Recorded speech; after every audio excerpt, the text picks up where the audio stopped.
Sehingga orang lagi tidak sibuk lagi, seolah-olah Pak Jokowi inilah yang menghambat ada persatuan antara, kan merusak secara psikologis, kan merusak jiwanya sendiri.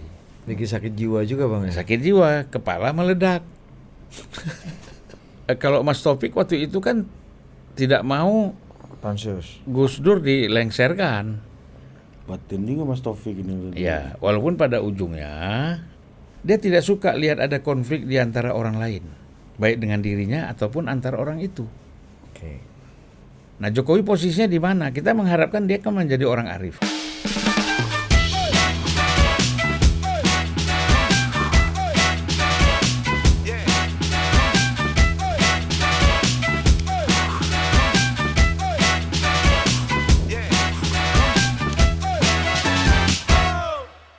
Mas Aceh lu Bang. Pokoknya kita gini lah, semuanya kita harapkan damai ya.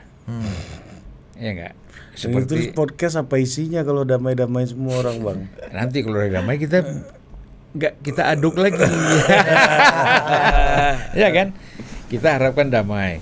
Kan kalau dia ribut-ribut terus kita capek juga. Biar kompak dulu, bersatu dulu. Nanti kita cari lagi celahnya bagaimana pecah lagi. Betul. Fungsinya podcast kan begitu kan. Ini Itu katanya podcast ada undang-undang apa mau dibuat itu? penyiaran. Penyiaran. Belum baca juga tuh, belum mendalami. Kalau ini Mbak Puan ya, Mbak Puan habis ini. Hah? Mbak Puan. Mbak Puan top lah. Langkah-langkah dia itu kan. Mbak Puan ini langkah kuda kalau main catur itu. Kan nggak bisa ditutup kuda itu. Skakster katanya kan, mau tutup pakai apa? Ya kan? Kalau Hasto, kalau tukang becak di Medan bilang tuh langkah kunjung. Apalagi tuh Bang? Menteri kayak kunjung gitu. Oh yang lurus itu ya? Lurus kiri gini kan, nyerong-nyerong gitu kan. Nah, itu Hasto gitu. Lurus tapi nyerong jalannya. Beda itu ya? Beda. Langkah kuda nggak bisa ditutup. Ya kan? Yang paling gampang dimakan mana itu Bang? Kalau main catur yang paling gampang dimakan? Ya kuncung lah, menteri lah. Oh gitu. Lah ya, dia lupa diri. Dia aja di situ nggak tuh udah dikelilingi kan. Oh iya, dia kadang-kadang jarang kepake juga nih Bang. Kadang itu nutup aja dia dipakai. Ya kan, nutup ster ya kan, supaya usir ster sedikit ya kan. Oh bener itu nutup ini ya. Nutup. Kalau kuda dari situ ngusir kuda, dipakai tukang halau aja. Emang itu ya perannya Bang ya? Perannya dia itu. Nah menurut Abang ini Rakernas PDI ini menyimpulkan sesuatu nggak Bang dari info yang Bang terima? Saya kira ini pembicaraan semua ya, dari pengamat, dari podcast yang ada, dia lagi kumpulkan ini. Ya kan?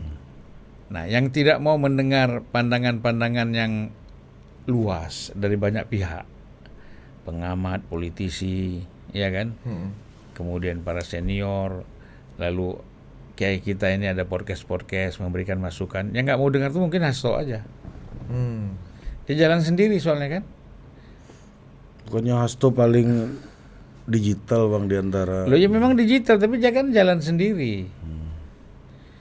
Nah beda kan kalau Puan kan pasti dia menyimak apa dibilang orang ini, langkah apa gitu kan. Kan Puan beda sekali pada saat sebelum penetapan Ganjar dengan setelah penetapan Ganjar. Sebelum penetapan Ganjar presiden, seolah-olah kan Puan itu bersaing sama Ganjar kan gitu untuk menjadi capres kan gitu.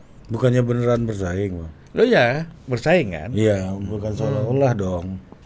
Ya diperhalus sedikit pun nggak boleh kok. Abang di podcast sebelumnya udah lebih ekstrim dari ini. Ya. Anarkis.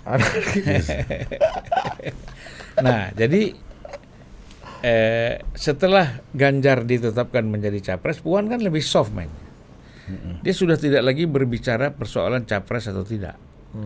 Lobby-lobby dia lakukan kan, gitu loh. Yang kita lihat apa yang langkah-langkah politik Puan ini melobi banyak pihak, tokoh-tokoh politik, tokoh partai berhasil, cukup berhasil. Mana berhasilnya? Hah? Berhasilnya gimana? Cuma P3 aja yang dukung Ganjar selain PDI. Bukan, itu kan bukan urusan dia. Itu kan udah urusan organisasi. Tapi kan secara pribadi dia ketemu Prabowo, ketemu Surya Paloh, ketemu ya kan Erlangga, ketemu Pak Jokowi, itu kan apa, suasana kan ketegangannya itu kan turun. Kalau dalam politik internasional disebut detente kan, peredaan ketegangan. Betul nggak? Iya. Jadi Puan itu fungsinya meredakan ketegangan antara termasuk ketua umum, PDIP, ya kan. Cuman yang susah kan sekjen, tegang terus, ya kan. Kalau listrik itu apa tuh yang kabelnya banyak lewat sutet. Bukan fiber optik ini. Iya. Bang, buat Pak kan tegang nih tadi bicara tegang PDI dengan Prabowo. Kalau tegang-tegang aja bangun. Iya. Itu kan kebutuhan semua orang, ketegangan tinggi listrik ini. Iya. Kalau enggak kita nggak bisa ada lampu. Iya. Buat Pak Jokowi lebih untung mana sih, Bang? Lebih menguntungkan mana sih, Bang? Hubungan PDI dengan Prabowo Jokowi ini setegang ini dengan penjaga ketegangannya namanya Mas Hasto, atau hubungan PDI dengan Prabowo Jokowi yang merupakan satu tubuh ya, itu lunak dan damai dan bersama-sama. Lebih untung mana? Bagi Pak siapa? Jokowi? Bagi Pak Jokowi. Jadi begini, kalau saya jadi Jokowi, nah inilah manusia itu kan yang tertinggi dari jiwa manusia itu kan arif, ya kan? Orang dibilang bijak itu kan arif. Dan dalam agama pun posisi tertinggi keimanan seseorang itu kan arif. Nah, kalau orang itu sudah sampai pada tingkat arif, dia tidak suka lihat ada konflik di antara orang lain, baik dengan dirinya ataupun antara orang itu. Oke. Nah, Jokowi posisinya di mana? Kita mengharapkan dia kan menjadi orang arif. Katakanlah dia bilang ya silakan aja lah. Prabowo dengan PDIP mau bersama bersatu, saya nggak ada masalah, ya kan? Kamu bersatu, saya tetap Joko Widodo. Kamu berpisah pun, saya tetap Joko Widodo. Pikiran-pikiran seperti itu yang perlu ada dalam diri Pak Jokowi, sehingga orang lagi tidak sibuk lagi seolah-olah Pak Jokowi inilah yang menghambat ada persatuan antara PDI, Gerindra, Mega, Prabowo kan gitu. Soalnya yang menghambat ini kan dia. Untuk kearifan tadi, Bang. Makanya kalau dia munculkan kearifan nggak ada. Pak Prabowo silakan aja, Pak Prabowo, saya nggak ada masalah kok. Saya mungkin bisa balik ke Solo, ya kan? Nah, kalau Pak Prabowo panggil saya datang, minta nasihat saya datang. Ya paling saya bantu-bantu IKN aja supaya lebih cepat terbangun kan, terwujud gitu. Itu kalau arif. Kalau arif. Kalau bicara untung rugi, ya kalau bicara politik, kalkulasi politik bagi Pak Jokowi ya lebih bagus PDIP di luar. Kenapa, Bang? Lah iya kan dalam konteks ini kan begini. Musuh kamu adalah musuh kamu. Kan gitu. Musuh dari musuh kamu kawan kamu. Betul nggak? Tapi kawan dari musuh kamu ya musuh kamu, kan gitu. Posisinya kan begitu. Nah, kalau Pak Jokowi sekarang berbeda dengan PDIP, ya, berarti kan Pak Prabowo tinggal, kalau dia berteman dengan Pak Jokowi, berarti lawan Pak Jokowi lawan saya dong. Kan gitu hitungannya. Ini hitungan ya. Hitungan politik kan. Ya. Gitu. Sebaliknya, kalau nanti PDIP berkawan dengan Pak Prabowo, berarti Prabowo lawan saya. Kan gitu. Iya. Logikanya kan. Mohon izin. Artinya buat secara kalkulasi politik tadi kata abang bilang dari perspektif sepatunya Pak Jokowi, PDIP lebih baik seperti sekarang kan, keras, kencang. Artinya nih Bang, lagi-lagi nih Bang Nuwun Sewu, kepentingannya Pak Jokowi akan sikap Mas Hasto yang begitu keras dan tegang seperti ini adalah suatu hal yang menguntungkan dong. Jadi nggak perlu dong enggak juga. karena ini menciptakan situasi yang seperti ini terus dengan sikap Mas Hasto yang seperti itu gitu loh Bang. Dibanding Mbak Masalahnya Puan kan yang jinak dan gini, damai. masalahnya kan yang terus-terus di apa ya katanya, bukan Sembur. dikritik lagi, disembur, ya kan? Itu kan Pak Jokowi, bukan Prabowo. Kalau secara politik justru Pak Jokowi mengharapkan lo nyerang Prabowo dong, jangan nyerang gue gitu, ya kan? Tapi berarti gini ya Bang ya. PDI itu kalau harusnya dia berpikir bagaimana beraliansi dengan Prabowo hari ini kan harusnya ya. Iya. Tapi bagi Jokowi malah menguntungkan kalau PDI di luar kan gitu kan. Iya, hitung-hitungan politik. Karena ya. nggak punya armor nih kalau dia di luar kan. Ah. Tapi kalau dia beraliansi sama Prabowo, PDI-nya punya armor nih sekarang kan, Ya. punya pelindung gitu. Ya artinya posisi Gibran, posisi Jokowi sebagai mantan wapres itu kurang nyaman.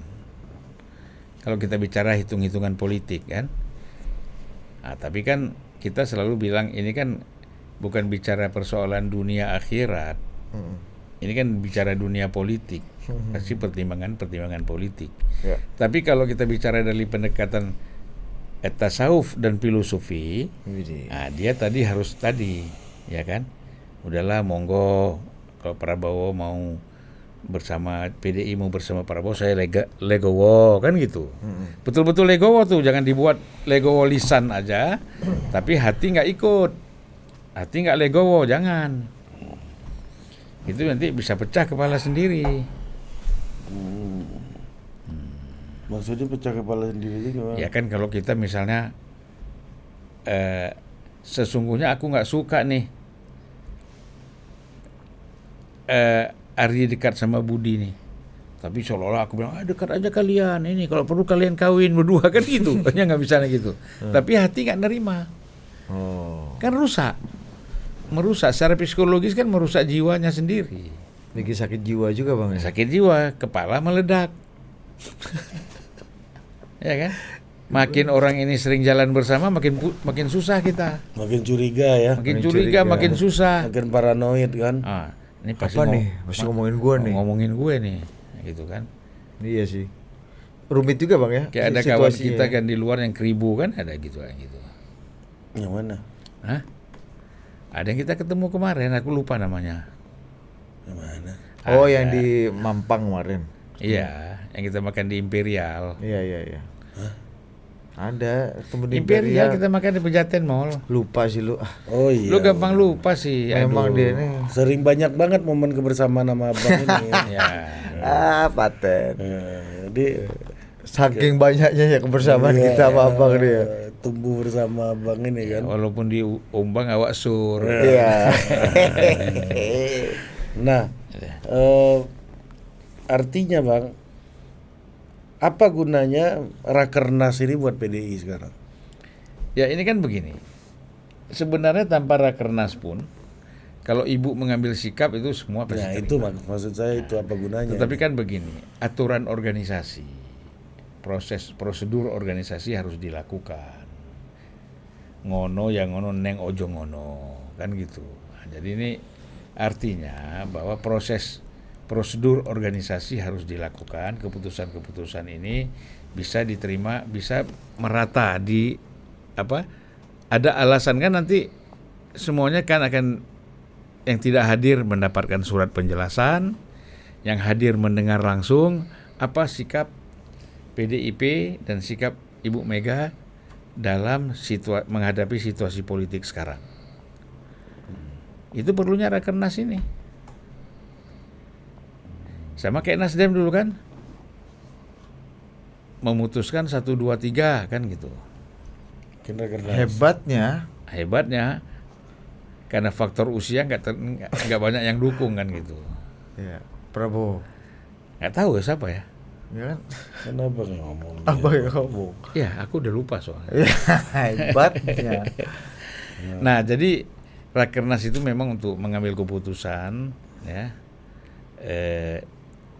dan untuk mendengar aspirasi dari bawah. Itu memang mereka sudah bilang kami menunggu dulu aspirasi dari pendukung, konstituen. Mereka mau kemana? Walaupun sebenarnya organisasi konstituen ini kan ada 10.000 lain-lain kepalanya. Nah, oleh karena itu yang paling tahu mau diarahkan kemana partai ini ya leadernya, pemimpinnya. Ya kan, bukan konstituen. Nah terus gunanya apa? Hah? Itu kan formal-formal semua nih. Kan aku udah bilang tadi, ini kan prosedur aja. Karena organisasi menggariskan seperti itu. Oh ini masalah memenuhi prasyarat. Memenuhi, iya, prasyarat itu aja. Kalau nggak lewat Kan situ, sebenarnya kan Bu Mega ngomong konferensi pers saja selesai nih masalah. Kan? Habis itu surat dikirim semua kan keputusan kan. Iya, maksudnya gini, Rakernas kalau Bu Mega ngomong apa di Rakernas emang ada berani yang mendebat gitu? Interupsi, Ada yang berani? dissenting opinion gitu bisa. Iya, ini kan- Pernah nggak bang? Hah? Pertama mungkin nggak ada yang berani nggak? Yang kedua sepanjang abang di PDI pernah nggak ada Ya, yang ada kayak yang gitu? berani lah. Siapa yang berani di PDIP lawan Bu Mega? Apalagi dalam sidang ya. Zaman dulu Nggak ada.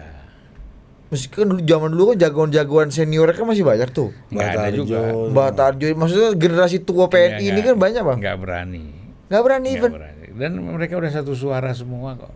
Bang Sabam ya kan. Iya, itu kan- Ayahnya Ara. Itu kan iya kan maksud gua makomnya kan juga nggak lebih rendah dari Bu Mega semua itu Ya, enggak. orang-orang. Tapi kan kadang-kadang yang rumuskan apa yang disampaikan Bu Mega kan mereka. Bagaimana mereka mau teriak?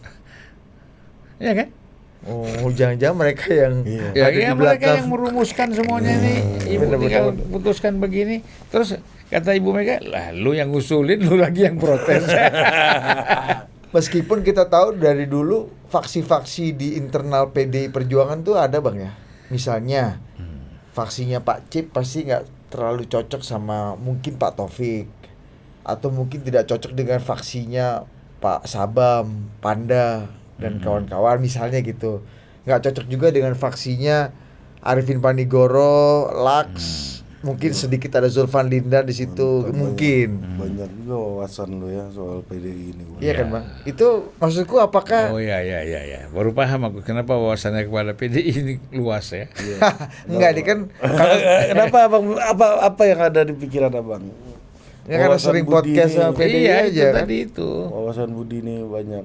persoalan. Soal si Kribo juga.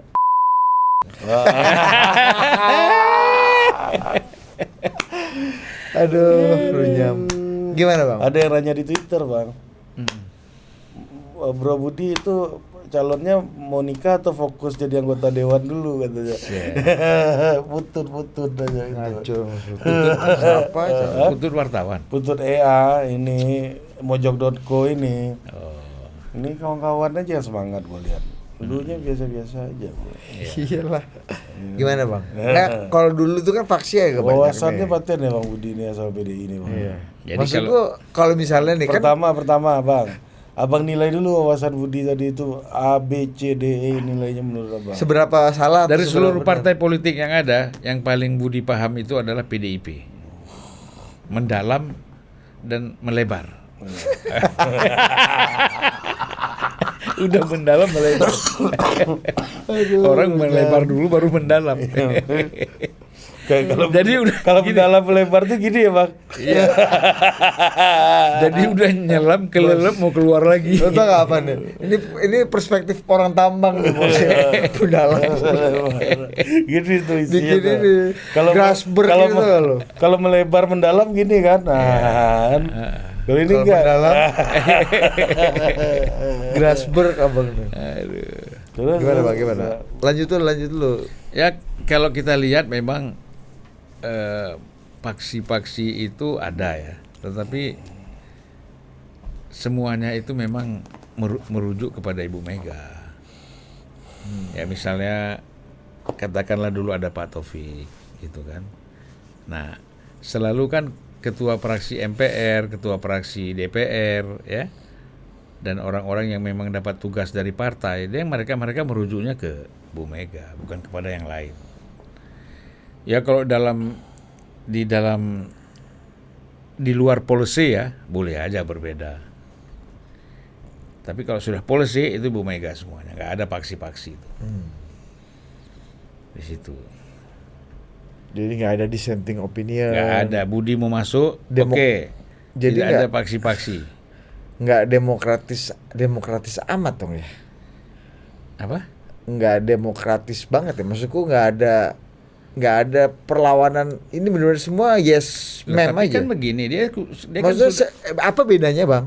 Demokrat Yes, ma'am. terpimpin. ABS asal bapak senang, asal ibu senang, yes ma'am. Dengan tadi bang, nggak ada perbedaan pendapat gitu. loh bukan, dia kan sudah beri kesempatan masing-masing berdebat. Oh, ruang perdebatan Loh dibuka. bukan dia nggak ada, ya ruang perdebat di antara masing-masing itu kan silakan di pleno praksi, silakan kalian Tempur. tempur pikiran apa kadang-kadang saya sama Upung Panda tunjuk-tunjukkan ya kan. Dulu ada cerita nggak bang? Maksudnya untuk satu topik yang spesifik gitu. Apa topik yang bisa abang bikin abang tunjuk-tunjukkan sama Opung Panda kan lebih banyak akurnya kayaknya. Apanya akur, tapi kan kadang kan tunjuk-tunjukkan itu bukan berarti tidak akur. Kasih dulu mic kenapa abang jauhin. Oh iya.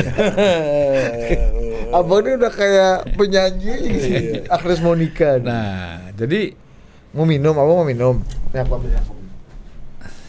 kau mengganggu kamera aja. Enggak apa-apa. Ini apa bisa? Dengan kan ngambilin minum lagi podcast ke toilet pun bisa dia bang. Iya. Tigil boy bang. Misalnya dulu kita menyangkut persoalan pansus Bulog. Ya kan? Bagaimana sikap PDIP, fraksi PDIP di dalam menyikapi soal pansus Bulog pada masa Presiden Gus Dur dulu. Ini perdebatannya panjang. Nggak ucuk-ucuk Bu Mega putuskan ABCD, nggak ada. Oh emang benar kayak gitu ya. Nggak ada. Ibu Mega misalnya bilang, Julvan begini ya, atau Arifin Panegoro begini, atau Panda begini. Nggak ada. Kita berdebat habis-habisan dengan berbagai argumentasi. Iya kan? Nah, persoalannya kan kalau Mas Taufik waktu itu kan tidak mau Pansus. Gus Dur dilengserkan. Batin juga Mas Taufik ini. Ya, walaupun pada ujungnya dia mau nggak mau harus setuju. Ya kan? Harus setuju. Nah, kapan Ibu Mega ada di dalam persoalan perdebatan itu? Ketika terakhir. Ujung-ujungnya nih apa nih? Ujungnya kan Presiden mau membubarkan DPR dengan dekret. Kan gitu. Kemudian lain pihak DPR, MPR ingin melakukan sidang istimewa, memakzulkan, ya kan? Nah, disinilah pertarungannya. Baru Ibu Mega bilang ya sidang istimewa aja, gitu. Terakhir sekali, setuju sidang istimewa. Dia tidak juga bilang harus sidang istimewa enggak, ya sebaiknya kepada pimpinan MPR mengambil langkah ini. Dia kan wakil presiden. Jangan dianggap dia punya kepentingan. Nggak ada. Diserahkan kepada pimpinan DPR untuk mengambil langkah-langkah menyelamatkan negara kan gitu. Bang, ini mumpung masih di tahun terus gitu, izin Ria ini agak melebar sedikit, jangan dimarahin. Melebar mendalam. Iya. Bang, waktu itu 2 minggu lalu lah ya, saya dan Ari ketemu dengan Bu Kofifa Indar Parawansa. Dia kan membantu Gus Dur dalam sekali. Kemudian setelah jadi menteri dia kembali ke parlemen. Dan dia sangat terlibat katanya dalam proses panitia amandemen konstitusi beberapa kali. Katanya. Dan ada satu hal yang menarik adalah katanya dalam setiap amandemen konstitusi yang dilakukan bang, itu tidak ada naskah akademiknya tuh bang. Bener nggak? Abang kan waktu itu anggota DPR. Ya memang kan situasi waktu itu kan jadi nggak ada due diligence naskah akademis seperti kita membuat undang-undang. agak riuh kan waktu itu ketika amandemen itu kan, karena kan kita masih ada praksi ABRI, praksi TNI Polri ya, ya kan? Iya TNI Polri. ABRI lah, nggak ada TNI waktu itu kan. Itu tuh udah bubar ABRI bang. 99 udah fungsi udah bubar. Fraksi TNI Polri. TNI Polri ya. Ya. Masih ada fraksi TNI Polri. Jadi Selain PDI aku tahu juga ada TNI ya Polri. TNI Polri ini kan memang Faksinya siapa aja dalam? Ada Hari Sabarno ketua fraksinya, kemudian jadi menteri. Faksinya. Oh nggak ada TNI. Tentara ini satu bos ya kan. satu. Siapa tahu dia kawan punya datanya kan wawasan faksi. Kalau tentara agak solid bos. Polisi? Zaman itu gue tau lah, karena Kapolrinya ada dua kan, dualisme Kapolri waktu itu sempet kan Bang. Oh itu nanti belakangan. Iya di awal ya Pak, zaman Gus Dur 2001 Iya kan. itu belakangan. Kapolri kan, dua, di satu megang tongkat, satu kagak kan. Iya. Khairuddin. Harun Ismail. Ngamen kan dulu Bang.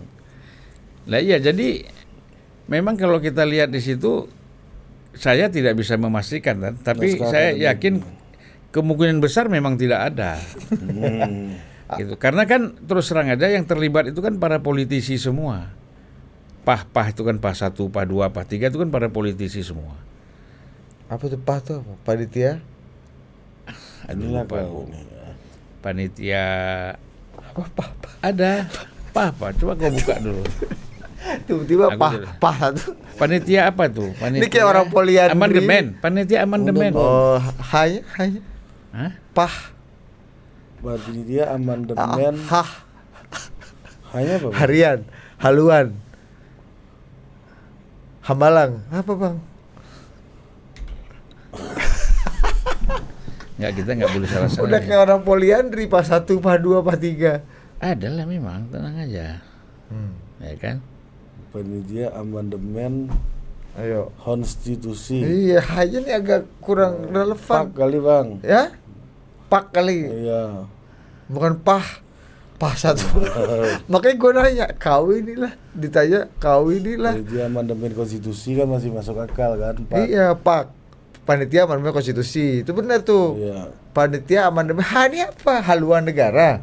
Enggak ada deh tuh, Hak. Iya, Hanya tuh ada tuh apa? harian. Masa harian? Ya udahlah itulah pokoknya gitu panitia. Enggak, dia sendiri penasaran tuh, Bos.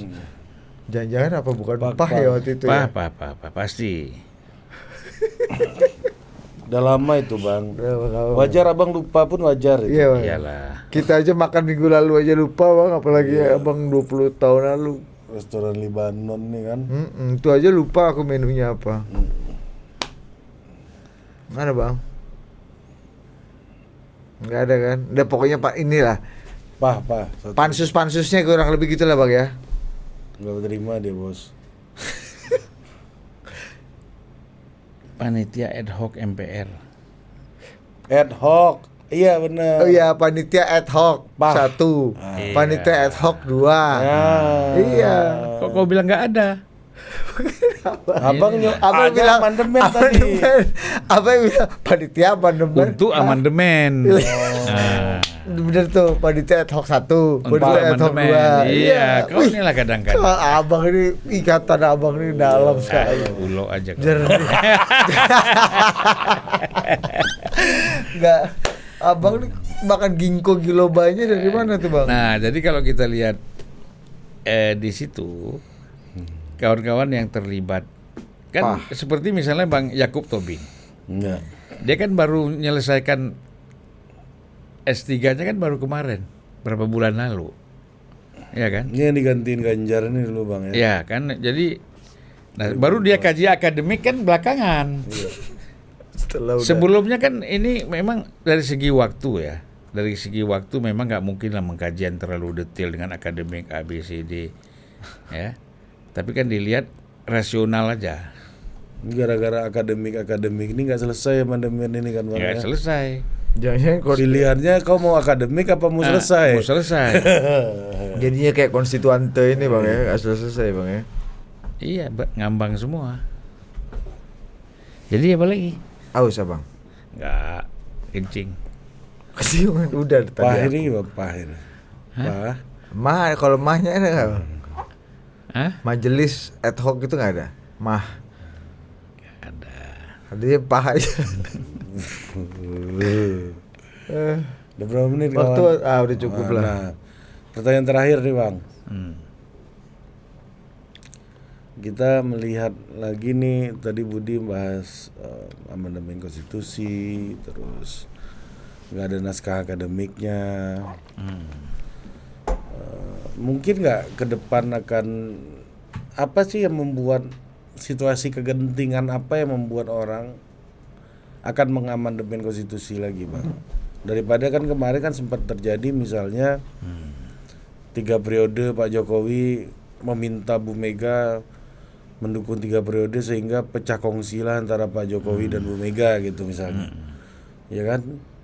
Bu Mega itu pejuang konstitusi, Pak Jokowi yang ingin merusak konstitusi. Nah, muncullah narasi-narasi kayak gitu kemarin gitu.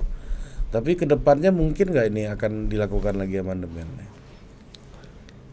Pertama, saya perlu jelaskan dulu, saya nggak yakin Pak Jokowi minta kepada Ibu Mega bahwa dia ingin 3 periode. Itu nggak mungkin. Itu narasinya PDI kayak Iya, gitu. PDI begitu, tapi kita nggak yakin. Kan kita kan mau jadikan itu sebagai salah satu alasan kan, gitu. Nah kemudian apakah ke depan ini akan terjadi lagi? Apa yang membuat abang nggak yakin? Coba kasih argumen lagi coba. Hah? Apa yang membuat abang nggak yakin? Nggak yakin pertama, Pak Jokowi sendiri tipenya dia tidak seperti itu. Persis kan seperti Pak Jokowi dibilang mau mengambil ketua umum P3 kan, PDIP kan.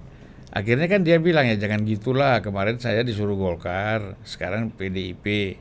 Nah, jadi saya nggak yakin. Ngapain mesti itu ngomong sama Ibu Mega?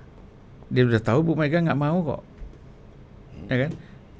Nah, itu kan inisiasi Bambang Susatyo aja setelah keluar dari istana ngomong itu ada revisi amandemen untuk presiden 3 periode kan gitu. Nah, apakah itu ada? Menurut saya bisa saja. Ini kan nanti ketika ada presiden yang betul-betul kuat, yang dilihat kira-kira seperti Putin lah, ya kan? Di amandemen tuh. Atau seperti Erdogan, ya kan? Di amandemen. Bisa jadi. Tetapi orangnya kan yang menjadi presiden itu harus orang betul-betul kuat. Nah, mungkin nggak ke depan kita melahirkan seorang pemimpin yang betul-betul kuat? Artinya apa? Dia punya partai yang besar, yang mayoritas di parlemen, ya kan? Dan dia juga punya koalisi yang besar, kemudian punya semangat dan ide yang sama, bisa di amandemen. Sehingga Putin sekarang bisa 6 kali jadi presiden kan. Jangankan itu, walaupun kita bilang tidak terlalu sulit, tapi kan Partai Komunis Cina menyetujui kan Jinping sebagai presiden seumur hidup misalnya. Jadi ke depan itu apapun bisa terjadi. Menurut saya, apakah seorang presiden atau pemimpin kepala negara kita ke depan itu punya posisi yang sangat kuat? Kan keinginan itu pasti ada. Ya kan? Katakanlah Jokowi ingin, tapi kan dia hitung-hitung juga. Ya. Gua bukan ketua umum partai, koalisi ini belum tentu mau ke sana. Nggak kuat ya. Nggak kuat, gitu loh. Jadi approval rating Jokowi yang 70-80% itu batas atasnya adalah 3 periode. Kalau udah masuk ke 3 periode udah nggak laku lagi. Udah nggak laku lagi, orang nggak gitu. suka, gitu loh. Ya. Nah, dan dia tidak bisa memaksa partai-partai politik yang ada di parlemen untuk menyetujui. Kalau dia bisa paksa, Jalan itu. tuh. Jalan. Nah, kalau presiden pemimpin yang akan datang ada yang lahir seperti itu kuat, strong, nah itu akan terjadi. Prabowo ini mungkin nggak bang? Lemah juga kan. Kan punya partai. Satu punya partai, kedua partai-partai yang lain belum tentu mau. Belum tentu mau. Dan Satu juga dari Pak segi Prabowo nggak punya appetite juga lagi untuk itu. Ya. dari segi usia juga ngapain sih? Gua 2 periode aja udah capek, ngapain pula gua mau amandemen arah ke sana kan gitu? Bukan kalau 3 ini kan sehat lah, makin sehat bang. Nggak mungkin, udah terlalu Prabowo tua lah. sekarang tadi 73, 74. 73, 73 tambah 5 berapa? 78 ya. 78 tambah 5 lagi, 83. Ah. Ya kayak Biden ini sekarang 82 nih. ya lain lah kok Biden tuh. Lebih sehat Prabowo daripada Biden lah. Iya, tapi nggak perlulah kita seperti itu. Kenapa? Ya kan? Abang nggak mau bang Presiden Prabowo ini? Nggak usah 3 periode, 2 periode. Dia kan sehari aja jadi presiden udah cukup. Saya dilantik jadi presiden, besok nggak presiden lagi nggak apa-apa. Itu kan kata abang. Itu metafor itu bang. Ya Mana kira-kira begitulah. Jangan bang, jangan ini bang plek-plekan nih kita pahami banget. Ya kita kan orang jujur ya kan, kalau dia bilang begitu kita percaya. Oke lah. Terima kasih. Terima kasih abang. Sampai jumpa. Dah.